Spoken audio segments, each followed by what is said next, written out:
Can you actually stare at me into my eyes and tell me that with 100% honesty that you were not going there to kill her? But one thing that nobody just wants to factor in is what it feels like to lose someone that you've loved for 14 years and been married to for 7. To think that they've been murdered because of something you did. I don't know many people who would react rationally.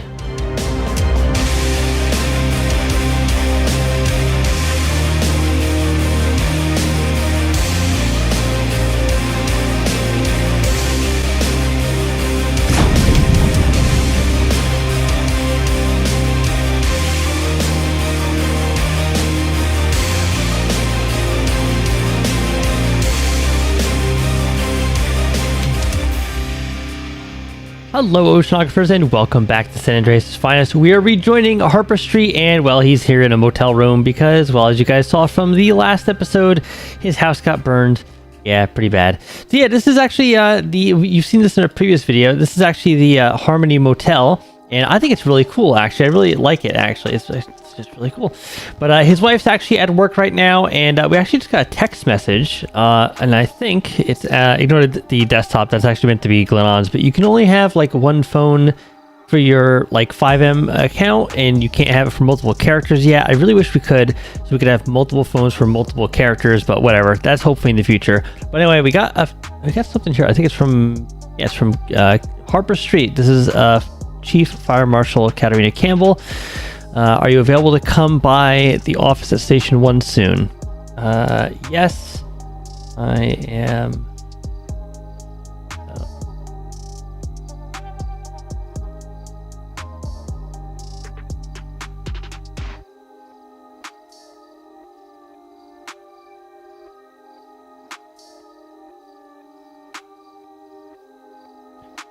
All right, so we just texted her back. Let's go ahead and get in our car here and go down. Actually, we'll grab our hat real quick off the dresser. Here we go. Let's make sure we get that. So yeah, this has obviously been after everything that's happened with Charlotte Rowe. And yeah, sorry if I'm a little slow, by the way. I'm a little tired tonight. So if I sound weird, it's because of that. I'll be in the regular chief's office. Just knock on the door when you arrive. Stay safe. Okay. All right. Yeah, so this is obviously after, you know, he thought his wife was dead and she was actually alive because Charlotte Rowe, you know, took somebody. What was that? What was that thing? Open hide. Is that? Oh, that's the trunk script. Is that the trunk script? That works now. Oh, cool. I like that. Okay. Never mind. I forgot we had that now. That's new. But yeah, so this is obviously after all that stuff that happened with Charlotte and how he thought his wife was dead and she was actually alive, and he broke into the house, and yeah, there's a whole investigation now and stuff. And obviously he's driving his civilian vehicle right now because he can't drive the fire marshal vehicle right now, so he's driving his civilian vehicle. That's why we're in the Tesla that he purchased a while ago. You guys saw this vehicle at one point when he purchased it. It's a very nice vehicle. I like it. It's a Tesla Model S, and I think it's like the sport version or whatever they call it. I'm not quite sure, but I like it. It's definitely it's like a step up from the fire and like the fire one that we have for the fire department. It's pretty cool. Yeah, so we're gonna make it down to Station 1 and see Campbell and see what she has to say to Harper Street. Also, I just realized how bright the screen is in the center of this car. Oh my goodness, because of my graphics. That is something right there. Wow. All right, so we made it to Station 1. It's early morning here. I was gonna cross the street at the crosswalk, but that car is gonna be a problem probably. So yeah, let's go ahead and go in here and go up to the chief's office and see what Campbell has to say. As you guys know, Campbell, she is the deputy chief of the fire department, but she is also the head of wow, I can't talk like I said earlier. She is the head fire marshal for the state as well. So that's why we're meeting with with her because she's our commanding officer. So. One exciting thing that everyone used to do when they were able to jump around and like drag people to the ground. Yeah, that's been happening all day.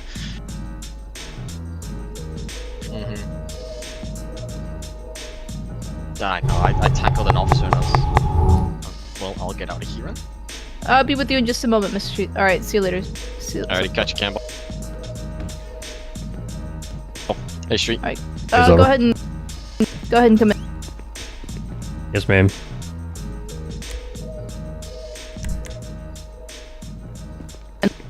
How are you?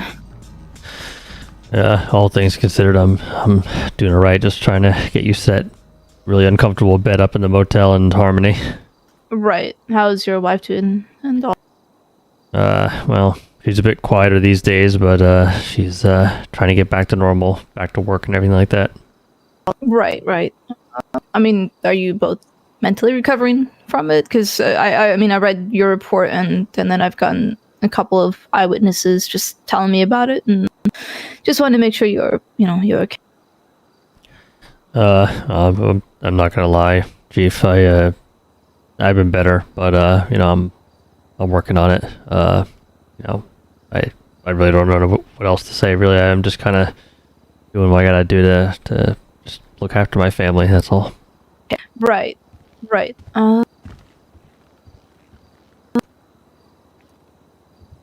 But I am ready to get back to work whenever you're ready for me.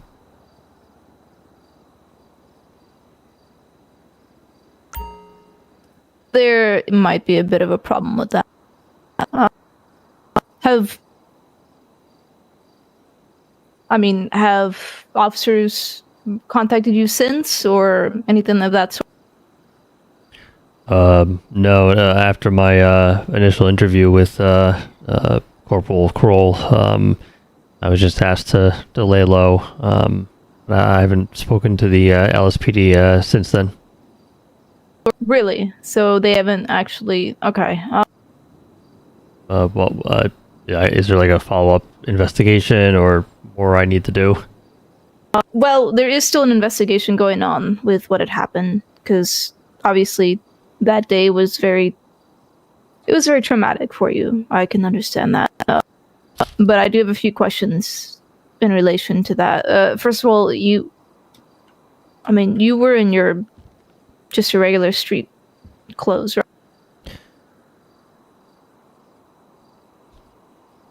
Were you off duty at the time that it happened?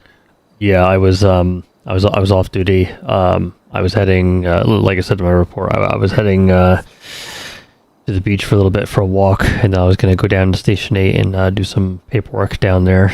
I never made it that far. Okay.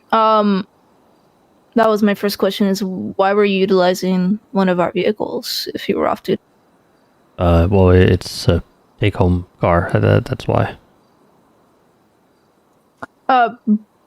Right. I understand it was a take-home. I mean, in relation to you being off duty and utilizing your lights, that's probably what I should have specifically asked. No. Well, I mean, when this all went down, obviously I then knew that my house was on fire.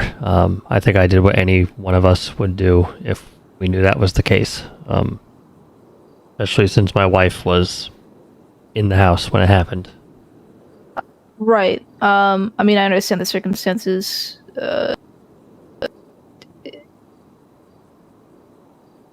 Were you called to the scene at all? I looked back on some of the dash cam footage, and I might have missed it, but were you ever called on at the scene at all, or you just arrived on scene because it was your? No, I was never called. I mean, it's my house. I mean, I don't. When I know my house is on fire, I don't really think I need to be called there. It's my house, and my wife was inside. I knew that. But no, I was never officially called as a fire marshal to that scene.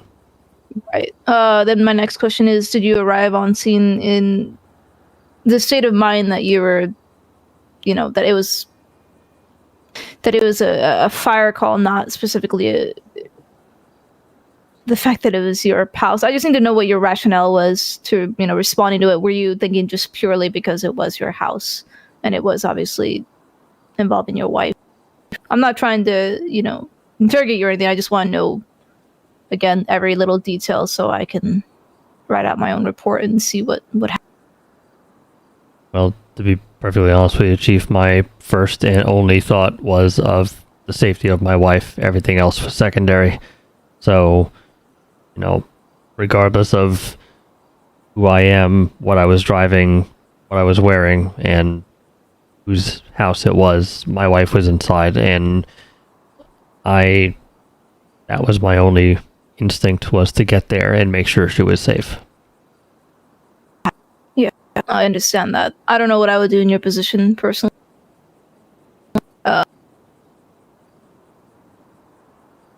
Moving just on to the next thing. What else happened in your eyes? Because I was told that you obviously tried to rush inside your house to help your wife, which honestly, as you know, that's a completely idiotic move. But at the same time, I would probably do the same thing if it was my own loved one. Is that what happened? As you rushed in and tried to see if you could? When just gonna move over here. When Charlotte Rowe called me and explained to me in detail where my wife was in the house, what she was wearing and what she was doing, and then talked about how the room was getting hot,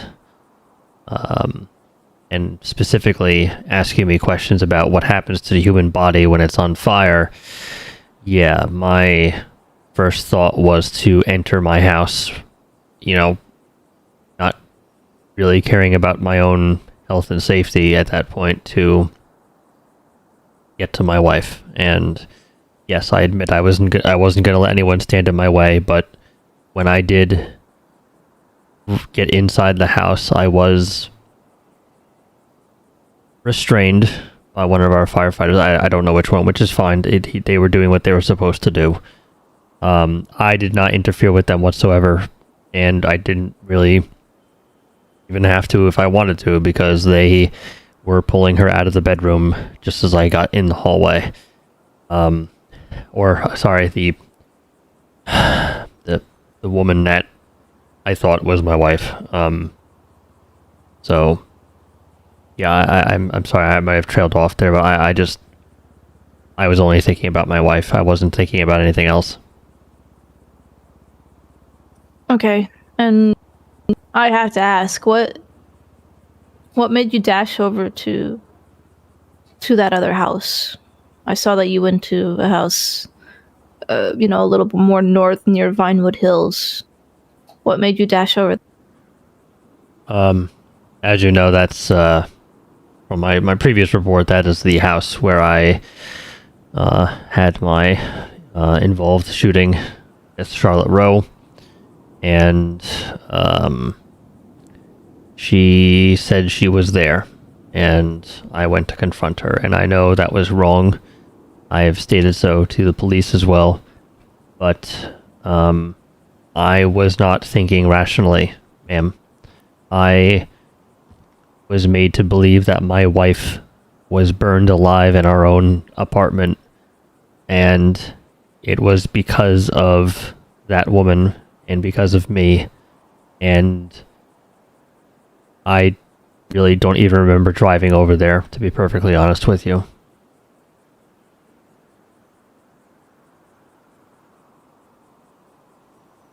No, I need your honesty in this. You don't even remember driving there. Did you drive there feeling any sort of hatred or vengeance? Hatred, yes. I mean, what else is any man supposed to feel when his wife is killed by someone who is openly taunting them? I Yes, I absolutely hate Charlotte Rowe for what she's done, but the one thing I can tell you is that I wasn't going over there to her residence to kill her. I was just... Once I got inside, my only thought was just, I need to see her find justice. And I know I should have called the police. But, again, ma'am, I was not in my right mind. As I said, I thought my wife was brutally murdered in my own goddamn house. Pardon my language, I'm sorry. And I was in a moment of uncharacteristic hysteria that I don't think is my normal self. And I wasn't going to kill her. I wasn't going to do something out of vengeance or revenge. I just wanted answers. Can you actually stare at me into my eyes and tell me that with 100% honesty that you were not going there to kill her? Because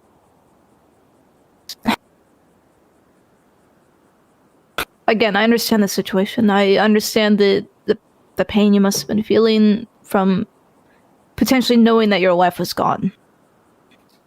But at the same time, you swore an oath as a fire marshal to uphold, our fire codes, but also the law in general. And you broke a few of them out of hysteria, and potentially, my only fear is that you went there to kill her, and that's not okay. So can you actually tell me that? Could you stare at me straight into my eyes and tell me that with 100% honesty that is not what you were going to do? Yes, I can. When I got inside that house, my only thought was finding her and doing what I had to do to detain her until the police could get there, because this woman is a slippery individual, and I felt as if maybe if too much time went by, she'd slip away again, and she's still out there. But no, I wasn't planning on killing her. And what were you planning to do if you did see? Detaining. And what right do you feel like you had to do that?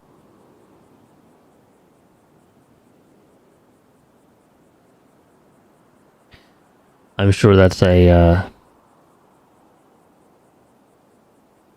blurred line when it comes to being a fire marshal. I know that we have a duty to life, and I know that if there is a threat to life, that we can act. And at that point, I'm sure, with what I assumed was my wife being dead, there's no more threat to life at that point, which means that my ability to act in a lawful manner is then voided, and it's a PD matter. I understand this. But again, I was not in my right mind, and I just wanted her to be stopped, because it's not over, and I don't know where she is, and I don't know if she'll go after my wife again, or me, or someone else. She actually... I just thought of this. She, in one of our phone conversations, I could have swore she either brought you up by name, or the fire department, just saying, "Can you protect your firefighters?" And I swear she said your name just because you were there when she dropped off the baked goods and she met you. So I don't even know if that means you're a target or not. Just someone to get at me,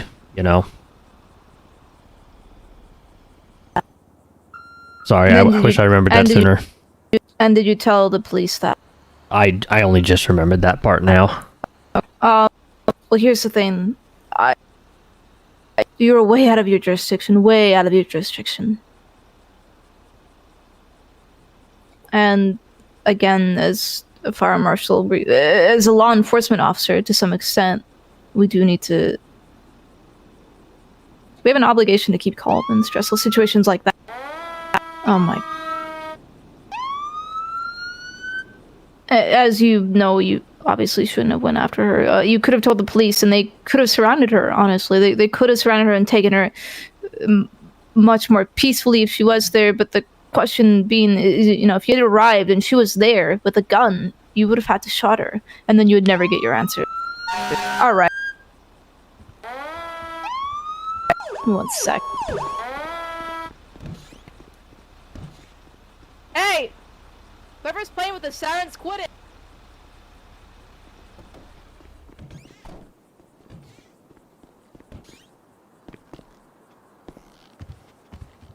Ma'am, I'll be honest with you.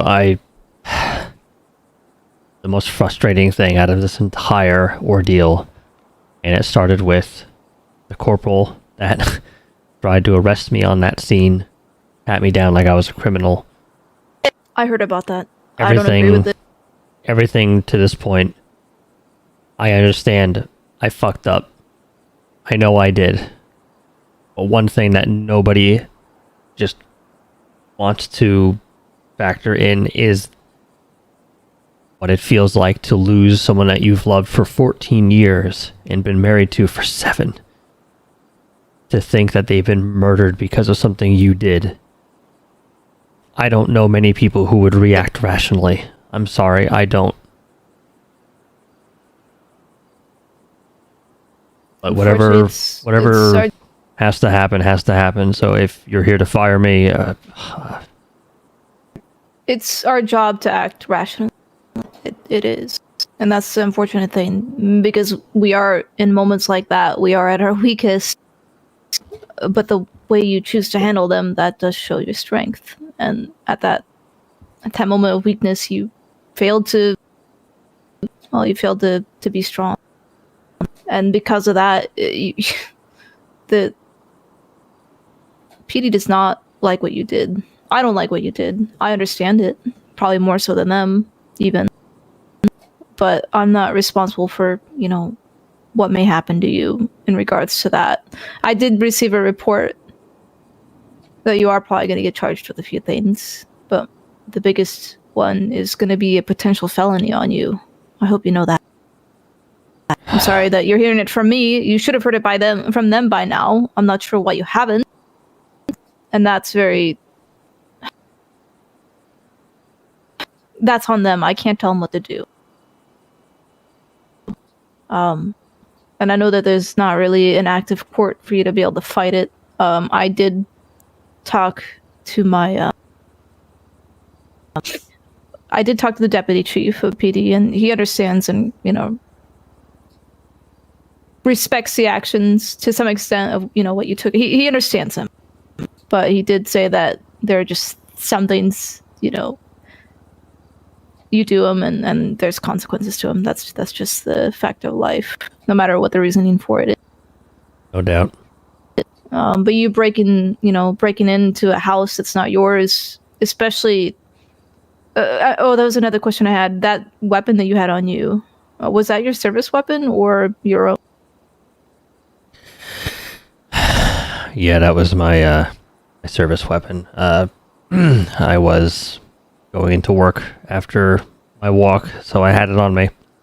And I know we are able to carry it outside of work, but yeah, I apologize. I would have been different had it been a day I wasn't going to work. It would have probably been different. I don't know. Yeah. Do you have it on you, or is it in your vehicle? No, it was confiscated by LSPD. They were supposed to give it back to you. Okay, I didn't know that they took it. I wasn't even told that was our service weapon. Well, again, the investigation is still ongoing. I really hate to do this to you, because I really feel for you. I've gone under my own hardships, and I understand that you do things that you don't want to do just because there's a lot of stress and emotions happening. I don't know what I would do if I was in your shoes. I really don't know. That's why I asked you that one question, is whether you were seeking vengeance or not, because that is something I would never seek, even if it was my loved one. But I need to make sure that you weren't seeking that ultimately.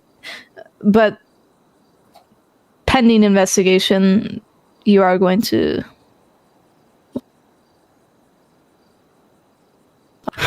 basically, I'm putting you on an administrative leave, okay?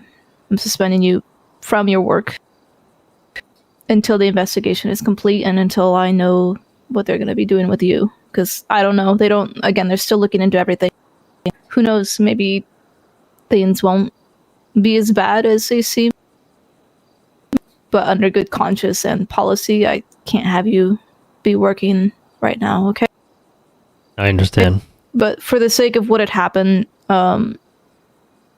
it will be a paid suspension, all right? And a paid administrative leave, because I do want to make sure that you can take care of your wife, and you had lost your home as well. And God knows I'm not going to spend you with that money to be able to help you, okay? I appreciate that. Thank you. We lost our apartment, so it's it's been rough financially. So it turns out it was a bit of a clerical error with our renter's insurance, and we weren't covered in any of that. So we're out all that money, and our life has gone out of that place. So Jeez, I'm sorry to hear that. There might be, maybe I can potentially talk to, the higher commissioner and see if they can maybe utilize some sort of aid to help you out. But that, I wouldn't go that far. If that hits the news that what I did and what the department's trying to do for me, it would look bad for you guys. Just, it's fine. We'll survive. Ultimately, you are still part of our fire family. So we do what we need to do to make sure everybody's all right. Look, Harper, 2.5 years ago, I lost my home to a fire. And it was under arson as well, arson intention. So I understand losing everything, trust me. I understand. I mean, I almost lost who I considered almost my children. I almost lost my dog in that fire. And it was just, I know some people might see a dog as just a pet, but at that time, it was just me and him. So he was everything. That's a fur baby right there. That's your kid. Yeah, exactly. So I understand losing everything. Thankfully, I had insurance, but there's a lot of things that, I lost in there that I won't ever replace, such as memories, photos, documents, things, from my past. So I understand. Yeah, no doubt. And I'm sorry I have to do this. It is policy, and I mean, there is a possibility. Well, when it comes to it, on the investigation being, completed, we'll go from there. But again, administrative paid leave. Go home. Spend time with your wife. Try to get better mentally. I'll do that. Thank you. I guess I know you probably can't say much about it, but I guess I shouldn't leave the state, huh? The deputy chief told me that you had already been told that, but yes, for the sake of that, I wouldn't leave the state. I really don't want you to run if that's your option. I don't think you will. No. I'm not. I wasn't gonna run. I was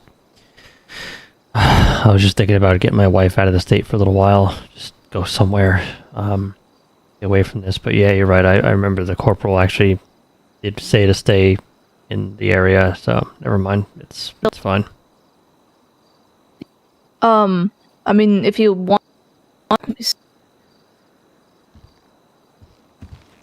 the right, Deputy Chief. You don't have to go to this extent. You've been more than kind and helpful here.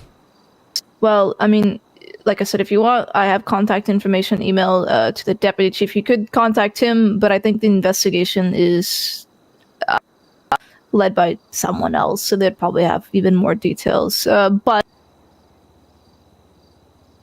let me see here. Do you want his contact information, or are you already in contact with somebody else that's leading the investigation? The only person I was in contact with was Corporal Kroll, and I don't know if he's leading the investigation or not, but I don't know.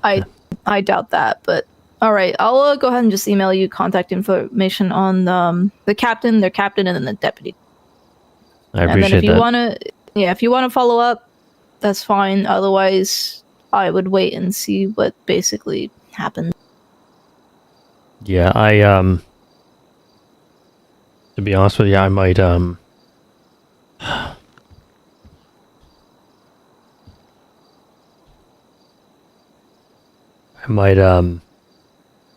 I might go home and see my wife, and then I might go to the police station, and if they are planning on charging me, I should probably just turn myself in and just go with what's going on. Do you plan to do that today? Is that what you're saying? No, I need to go see my wife first, and maybe tomorrow or this weekend I'll go. Okay. Just if anything, just to get some clarification. I mean, for all I know, I could walk out of there, or I might not. If that is what you want to do, that's what you can do. If you choose to do that, I would request that. Again, I don't know what's going to happen. If you choose to do that, I would, at the very least, come by and maybe leave your badge somewhere, just in case. And then, of course, if nothing happens, you get it back. If you do get arrested, depends on the charges. You'll probably get it back after, you're. Again, I don't know if they're going to sentence you to jail or sentence you to fines.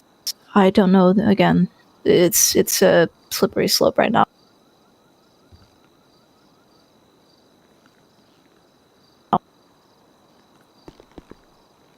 I had it on me, so I figure.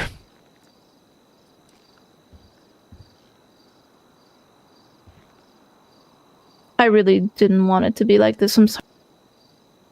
No, it's not your fault. It's just how it is.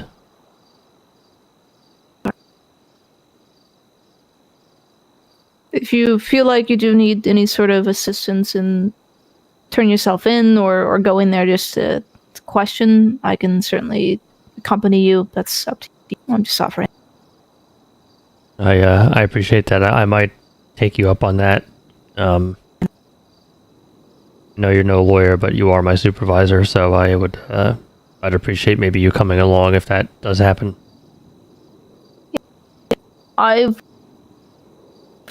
personally vouched for you as best as I could, but in the end, the law is the law, and I have no jurisdiction. I know. That's all right. Well, Deputy Chief, if there's nothing more, I'd like to get home to my wife now. Of course. Enjoy your time with your wife. Thank you. And stay safe out there. Thank you. Chief. Yes. I'm sorry I let you down.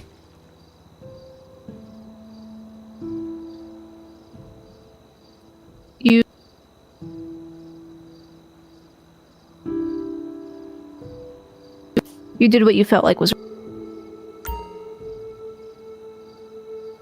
Thank you. Well, I'll see you soon. Thank you.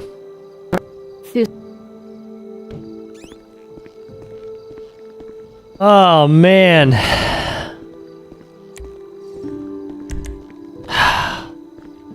Man, that sucks. So, pending the investigation, Harper Street has been suspended. And who knows what all is going to happen there? Who knows what charges might be levied against him? It's hard to tell. You know, he did everything that he thought he could do to protect his wife and help her. And one thing that Harper believes is true is that the justice system, ignore this by the way, he believes that the justice system is a cold and cruel system at this point. For them to see all that happened to him and his wife, his family, and to see all of those things happen, and even from the beginning on that scene treat him like he was a criminal, wanting to pat him down and throw him in the back of a vehicle and haul him off while his wife is going to the hospital after he thought she was dead. After all of that, he's starting to lose faith in the justice system, and he knows he did wrong. He knows he's done some things that if anyone else were to do in this city, they would be arrested. He knows that. He knows that he can't escape that. Like that guy running that red light right there, you know? But no, he understands the system, and he knows he did some wrong. He was just hoping that maybe there would be some understanding of his temporary hysteria, thinking his wife was dead, that there would be some empathy. And from where he's standing, the only person who's actually shown that to him at all has been Campbell, and he really respects her for that. And he drove here thinking that he'd be fired today. That didn't happen. He's been suspended though. So we'll see what's in store for Harper Street here in the future. I hope you guys have enjoyed this episode, as dark as it has been. And I'm going to drive him back to the motel to his wife, and we'll go from there. But thank you guys for watching. I love you all. See ya on the next one.